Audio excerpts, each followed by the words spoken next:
For you this morning about your health. Numbers you need to know. That's right. Holly joins us this morning from Rochester General. Good morning, Holly. Hey, good morning, guys. You know how all this month, every few days, we're talking about New Year's resolutions? Yes. Eat better, get your finances in order. Here's another one that you could do. Get control of your health. And all this morning, we're talking about the numbers you need to know. And I have to say, I'm quite embarrassed because of the numbers we're going to talk about this morning. I don't know any of them for myself. But you know what?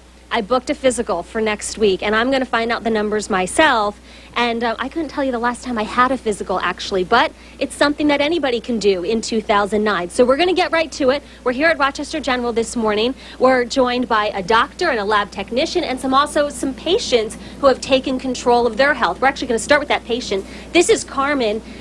Carmen is a cancer survivor and then found out she had diabetes. And what kinds of changes have you made since you got the diabetes diagnosis? What kind of what?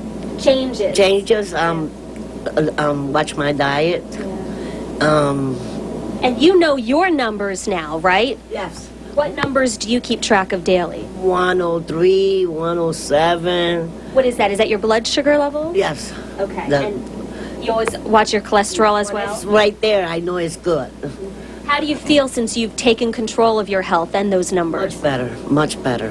That you're keeping the diabetes in Yes. check. Yes. We're joined this morning also by a doctor. This is Dr. N. Tell us your full name. My name is Dr. Nigwekar, and I'm one of the internists here working at Rochester General.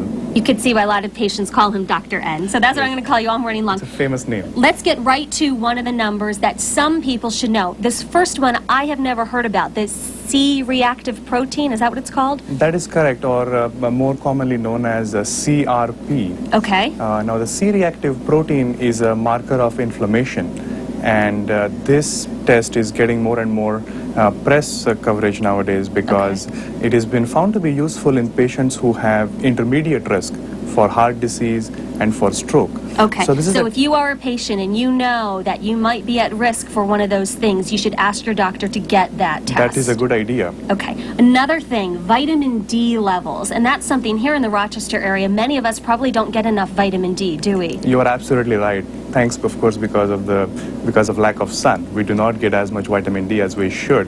Why is it so important to know those levels? The vitamin D, again, recently has been getting a lot of recognition, not just in terms of the nutritional aspects of it, but also because of some of the other pathophysiological effects. For example, recently they found that in patients who were having like non-specific aches and pains, vitamin D levels were quite low.